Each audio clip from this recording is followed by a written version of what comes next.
A Confederacy of Dunces by John Kennedy Toole.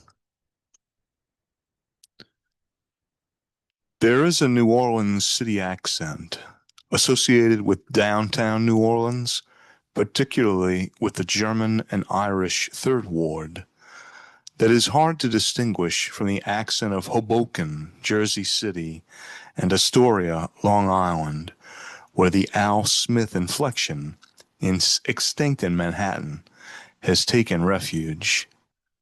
The reason, as you might expect, is that the same stocks that brought the accent to Manhattan imposed it on New Orleans. You're right on that. We're Mediterranean. I've never been to Greece or Italy, but I'm sure I'd be at home there as soon as I landed. He would too, I thought.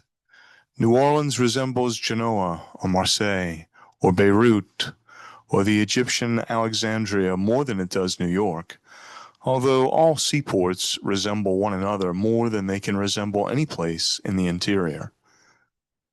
Like Havana and Port-au-Prince, New Orleans is in the orbit of a Hellenistic world that never touched the North Atlantic, the Mediterranean, Caribbean, and Gulf of Mexico form a homogeneous, though interrupted, sea. A.J. Liebling, the Earl of Louisiana. Chapter 1. A green hunting cap squeezed the top of the fleshy balloon of a head. The green ear flaps, full of large ears and uncut hair, and the fine bristles that grew in the ears themselves, stuck out on either side like turn signals indicating two directions at once. Full pursed lips protruded beneath the bushy black mustache and, at their corners, sank into little folds filled with disapproval and potato chip crumbs.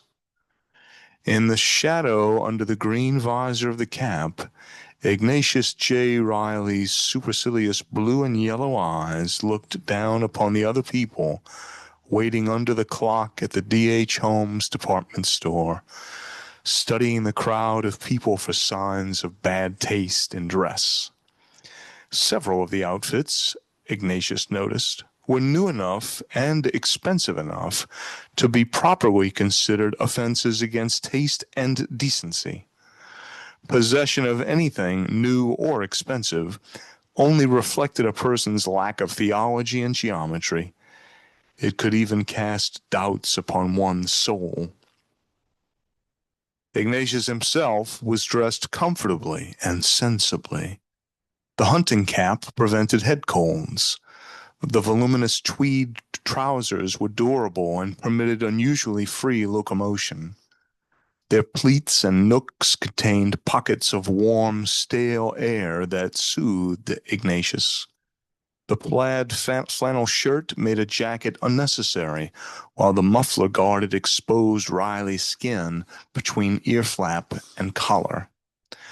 The outfit was acceptable by any theological and geometrical standards, however abstruse, and suggested a rich inner life. Shifting from one hip to the other in his lumbering, elephantine fashion, Ignatius sent waves of flesh rippling beneath the tweed and flannel, waves that broke upon buttons and seams. Thus rearranged, he contemplated the long while that he had been waiting for his mother. Principally, he considered the discomfort he was beginning to feel. It seemed as if his whole being was ready to burst from his swollen, suede desert boots. And, as if to verify this, Ignatius turned his singular eyes toward his feet. The feet did indeed look swollen. He was prepared to offer the sight of those bulging boots to his mother as evidence of her thoughtlessness. Looking up, he saw the sun beginning to descend over the Mississippi at the foot of Canal Street. The Holmes clock said almost 5. Already he was polishing a few carefully worded accusations designed to reduce his mother to repentance or at least confusion. He often had to keep her in her place. She had driven him downtown in the old Plymouth, and while she was at the doctor's seeing about her arthritis, Ignatius had bought some sheet music at Werline's for his trumpet and a new string for his lute. Then he had wandered into the penny arcade on Royal Street to see whether any new games had been installed. He had been disappointed to find the miniature mechanical baseball game gone. Perhaps it was only being repaired. The last time that he had played it, the batter would not work, and after some argument, the management had returned his nickel, even though the penny arcade people had been base enough to suggest that Ignatius himself had broken the baseball machine by kicking it.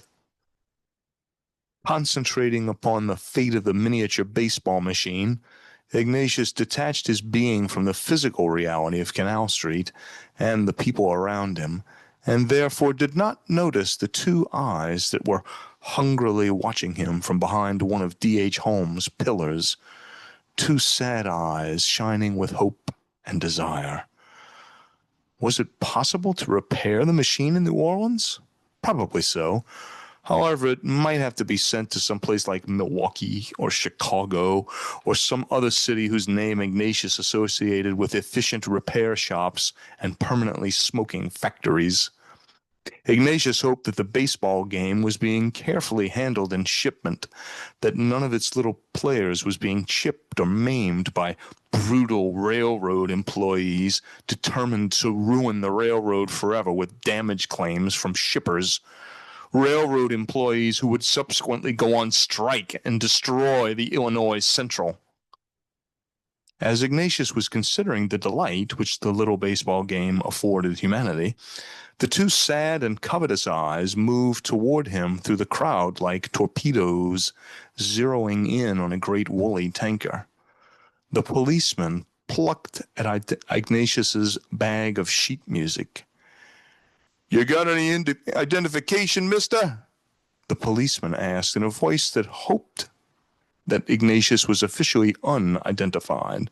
"What?" Ignatius looked down upon the badge on the blue cap. "Who are you?" "Let me see your driver's license."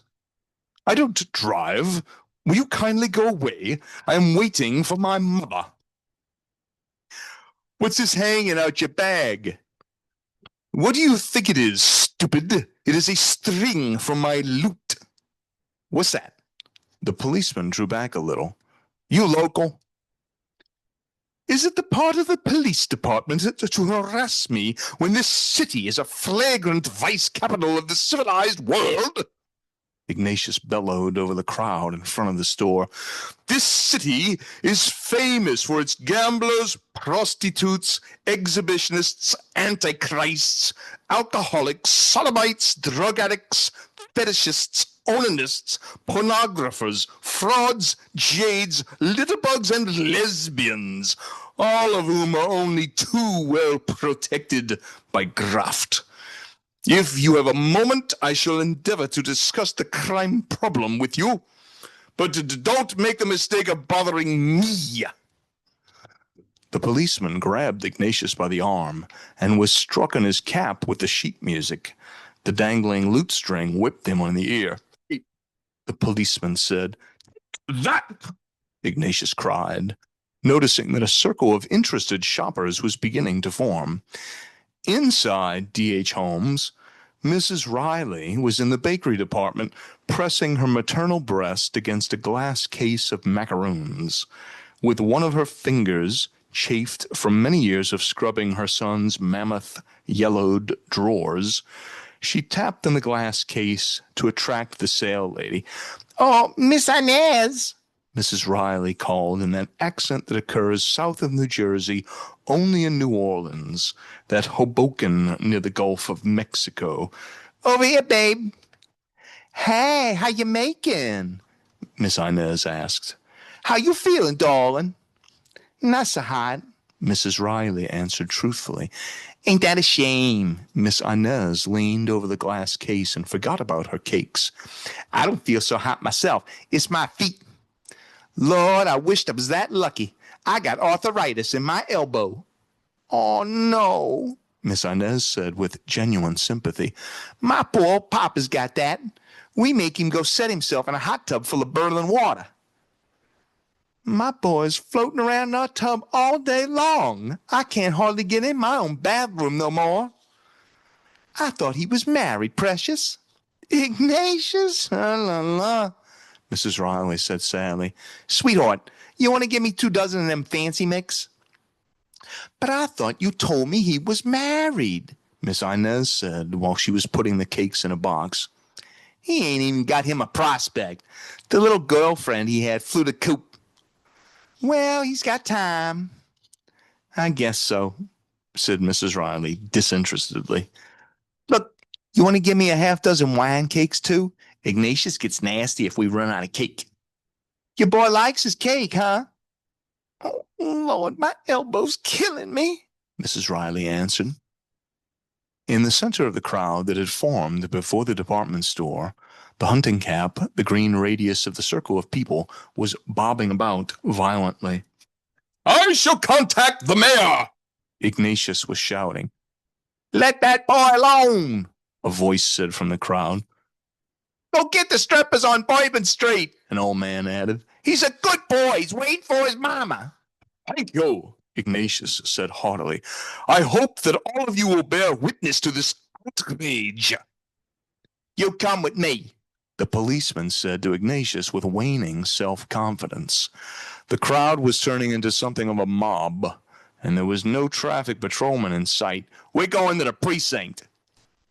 A good boy can't even wait for his mama by D.H. Holmes. It was the old man again. I'm telling you, the city was never like this. It's the communists. Are you calling me a communist? The policeman asked the old man while he tried to avoid the lashing of the lute string. I'll take you in, too. You better watch out who you calling a communist. You can't arrest me, the old man cried. I'm a member of the Golden Age Club sponsored by the New Orleans Recreation Department. Let that old man alone, you dirty cop, a woman screamed. He's probably somebody's grandpa. I am, the old man said. I got 6 grandchildren all studying over with the sisters. Smart, too. Over the heads of the people, Ignatius saw his mother walking slowly out of the lobby of the department store, carrying the bakery products as if they were boxes of cement. Mother, he called, not a moment too soon. I've been seized. Pushing through the people, Mrs. Riley said, Ignatius, what's going on here? What you done now? Hey, take your hands off my boy. I'm not touching him, lady, the policeman said. Is this here your son? Mrs. Riley snatched the whizzing lute string from Ignatius. Of course I am her child, Ignatius said. Can't you see her affection for me? She loves a boy, the old man said. What you trying to do to my poor child? Mrs. Riley asked the policeman. Ignatius patted his mother's hennaed hair with one of his huge paws. You got plenty business picking on poor children with all kind of people he got running in this town, waiting for his mama, and they try to arrest him. This is clearly a case for the Civil Liberties Union, Ignatius observed, squeezing his mother's drooping shoulder with the paw. We must contact Myrna Minkoff, my lost love. She knows about those things. It's the communists, the old man interrupted. How old is he? The policeman asked Mrs. Riley. I am 30, Ignatius said condescendingly. You got a job? Ignatius has to help me at home, Mrs. Riley said. Her initial courage was failing a little, and she began to twist the lute string with the cord on the cake boxes. I got terrible arthritis. I dust a bit, Ignatius told the policeman. In addition, I am at the moment writing a lengthy indictment against our century. When my brain begins to reel from my literary labors, I make an occasional cheese dip. Ignatius makes delicious cheese dips, Mrs. Riley said. That's very nice of him, the old man said. Most boys are out running around all the time. Why don't you shut up? The policeman said to the old man. Ignatius, Mrs. Riley asked in a trembling voice, what you done, boy? Actually, Mother, I believe that it was he who started everything. Ignatius pointed to the old man with his bag of sheet music. I was simply standing about waiting for you, praying that the news from the doctor would be encouraging. Get that old man out of here, Mrs. Riley said to the policeman. He's making trouble. It's a shame they got people like him walking the streets. The police are all communists, the old man said. Didn't I say for you to shut up? The policeman said angrily.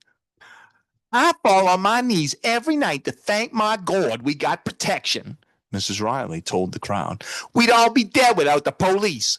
We'd all be laying in our beds with our throats cut open from ear to ear.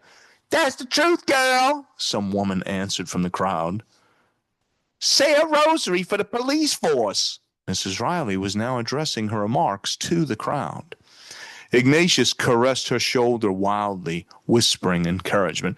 Would you say a rosary for a communist? No, several voices answered fervently. Someone pushed the old man. It's true, lady, the old man cried. He tried to arrest your boy, just like in Russia. They're all communists. Come on, the policeman said to the old man. He grabbed him roughly by the back of the coat. Oh, my God, Ignatius said, watching the wan little policeman trying to control the old man. Now my nerves are totally frayed. Help! The old man appealed to the crowd. It's a takeover! It's a violation of the Constitution!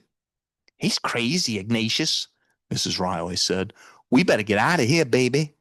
She turned to the crowd. Run, folks! He might kill us all! Personally, I think maybe he's a communist. You don't have to overdo it, Mother, Ignatius said, as they pushed through the dispersing crowd and started walking rapidly down Canal Street. He looked back and saw the old man and the Bantam policeman grappling beneath the department store clock. Will you please slow down a bit? I think I'm having a heart attack. Oh, shut up. How you think I feel? I shouldn't have to be running like this at my age. The heart is important at any age, I'm afraid.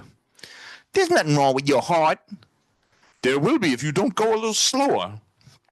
The tweed trousers billowed around Ignatius's gargantuan rump as he rolled forward. Do you have my looped string? Mrs. Riley pulled him around the corner onto Bourbon Street, and they started walking down into the French Quarter. How come that policeman was after you, boy? I shall never know, but he will probably be coming after us in a few moments, as soon as he has subdued that aged fascist. You think so? Mrs. Riley asked nervously. I would imagine so. He seemed determined to arrest me. He must have some sort of quota or something. I seriously doubt that he will permit me to elude him so easily. Wouldn't that be awful? You'll be all over the papers, Ignatius. The disgrace. You must have done something while you was waiting for me, Ignatius. I know you, boy. If anyone was ever minding his business, it was I, Ignatius breathed. Please, we must stop. I think I'm going to have a hemorrhage. Okay. Mrs. Riley looked at her son's reddening face and realized that he would very happily collapse at her feet just to prove his point. He had done it before.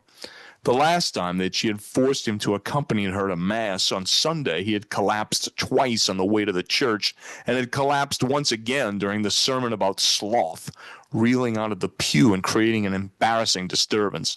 Let's go in here and sit down. She pushed him through the door of the Night of Joy bar with one of the cake boxes. In the darkness that smelled bourbon and cigarette butts, they climbed onto two stools. While Mrs. Riley arranged her cake boxes on the bar, Ignatius spread his expansive nostrils and said, My God, it smells awful. My stomach is beginning to churn. You want to go back on the street? You want that policeman to take you in? Ignatius did not answer. He was sniffing loudly and making faces. A bartender, who had been observing the two, asked quizzically from the shadows, Yeah? I shall have a coffee, Ignatius said grandly. Chicory coffee with boiled milk. Only instant, the bartender said. I can't possibly drink that, Ignatius told his mother. It's an abomination. Well, get a beer, Ignatius. It won't kill you. I may bloat. I'll take a Dixie 45, Mrs. Riley said to the bartender. And the gentleman, the bartender asked in a rich, assumed voice, what is his pleasure? Give him a Dixie, too. I may not drink it, Ignatius said as the bartender went off to open the beers. We can't sit in here for free, Ignatius. I don't see why not. We are the only customers. They should be glad to have us. They got strippers in here at night, huh? Mrs. Riley nudged her son. I would imagine so, Ignatius said coldly. He looked quite pained. We might have stopped somewhere else. I suspect that the police will raid this place momentarily anyway. He snorted loudly and cleared his throat. Oof. Thank God my mustache filters out some of the stench. My olfactories are already beginning to send out distress signals. After what seemed a long time, during which there was much tinkling of glass and closing of coolers somewhere in the shadows, the bartender appeared again and set the beers before them, pretending to knock Ignatius's beer into his lap. The Rileys were getting the Night of Joy's worst service, the treatment given unwanted customers. You don't have any chance a cold Dr. Nut, do you? Ignatius asked. No. My son loves Dr. Nut, Mrs. Riley explained. I gotta buy it by the case. Sometimes he sits himself down and drinks 2, 3 Dr. Nuts at one time. I am sure that this man is not particularly interested, Ignatius said. Like to take that cap off? The bartender asked. No, Ignatius thundered. There's a chill in here. Suit yourself, the bartender said, and drifted off into the shadows at the other end of the bar. Really? Calm down, his mother said. Ignatius raised the ear flap on the side next to his mother. Well, I will lift this so that you won't have to strain your voice. What did the doctor tell you about your elbow or whatever it is? It's got to be massaged. I hope you don't want me to do that. You know how I feel about touching other people. He told me to stay out the cold as much as possible. If I could drive, I would be able to help you more, I imagine. Oh, that's okay, honey. Actually, even riding in a car affects me enough. Of course, the worst thing is riding on top of one of those Greyhound scenic cruisers. Oh, so high up. Do you remember the time that I went to Baton Rouge in one of those? I vomited several times. The driver had to stop the bus somewhere in the swamps to let me get off and walk around for a while. The other passengers were rather angry. They must have had stomachs of iron to ride in that awful machine. Leaving New Orleans also frightened me considerably. Outside of the city limits, the heart of darkness, the true wasteland begins. I remember that, Ignatius, Mrs. Riley said absently, drinking her beer in gulps. You was really sick when you got back home. I felt better then. The worst moment was my arrival in Baton Rouge. I realized that I had a round-trip ticket and would have to return on the bus. You told me that, babe. The taxi back to New Orleans cost me $40. But at least I wasn't violently ill during the taxi ride. Although I felt myself beginning to gag several times, I made the driver go very slowly, which was unfortunate for him. The state police stopped him twice for being below the minimum highway speed limit. On the third time that they stopped him, they took away his chauffeur's license. You see, they had been watching us on the radar all along. Mrs. Riley's attention wavered between her son and the beer. She had been listening to this story for 3 years. Of course, Ignatius continued, mistaking his mother's rapt look for interest. That was the only time that I had ever been out of New Orleans in my life. I think that perhaps it was the lack of a center of orientation that might have upset me. Speeding along in that bus was like hurtling into the abyss. By the time we had left the swamps and reached those rolling hills near Baton Rouge, I was beginning to get afraid that some rural rednecks might toss bombs at the bus. They love to attack vehicles, which are a symbol of progress, I guess. Well, I'm glad you didn't take the job, Mrs. Riley said automatically, taking guess as her cue. I couldn't possibly take the job. When I saw the chairman of the medieval culture department, my hands began breaking out in small white bumps. He was a totally soulless man. Then he made a comment about my not wearing a tie and made some smirky remark about the lumberjacket. I was so appalled that so meaningless a person would dare such effrontery. That lumberjacket was one of the few creature comforts to which I've ever really been attached, and if I ever find the lunatic who stole it, I shall report him to the proper authorities. Mrs. Riley saw again the horrible coffee-stained lumberjacket that she had always secretly wanted to give to the Volunteers of America, along with several other pieces of Ignatius's favorite clothing. You see, I was so overwhelmed by the complete grossness of that spurious chairman that I ran from his office in the middle of one of his cretinous ramblings and rushed to the nearest bathroom, which turned out to be the one for faculty men. At any rate, I was seated in one of the booths, having rested the lumberjacket on top of the door of the booth. Suddenly, I saw the jacket being whisked over the door. I heard footsteps. Then the door of the restroom closed. At the moment, I was unable to pursue the shameless thief, so I began to scream. Someone entered the bathroom and knocked at the door of the booth. It turned out to be a member of the campus security force, or so he said. Through the door, I explained what had just happened. He promised to find the jacket and went away. Actually, as I have mentioned to you before, I have always suspected that he and the chairman were the same person. Their voices sounded somewhat similar. You sure can't trust nobody nowadays, honey. As soon as I could, I fled from the bathroom, eager only to get away from that horrible place. Of course, I was almost frozen standing on that desolate campus trying to hail a taxi. I finally got one that agreed to take me to New Orleans for $40, and the driver was selfless enough to lend me his jacket. By the time we arrived here, however, he was quite depressed about losing his license and had grown rather surly. He also appeared to be developing a bad cold, judging by the frequency of his sneezes. After all, we were on the highway for almost 2 hours. I think I could drink me another beer, Ignatius. Mother, in this forsaken place? Just one, baby. Come on, I want another. We are probably catching something from these glasses. However, if you're quite determined about the thing, get me a brandy, will you? Mrs. Riley signaled to the bartender, who came out of the shadows and asked, Now, what happened to you on that bus, bud? I didn't get the end of the story. Will you kindly tend the bar properly? Ignatius asked furiously. It is your duty to silently serve when we call upon you. If we had wished to include you in our conversation, we would have indicated it by now. As a matter of fact, we are discussing rather urgent personal matters. The man's just trying to be nice, Ignatius. Shame on you.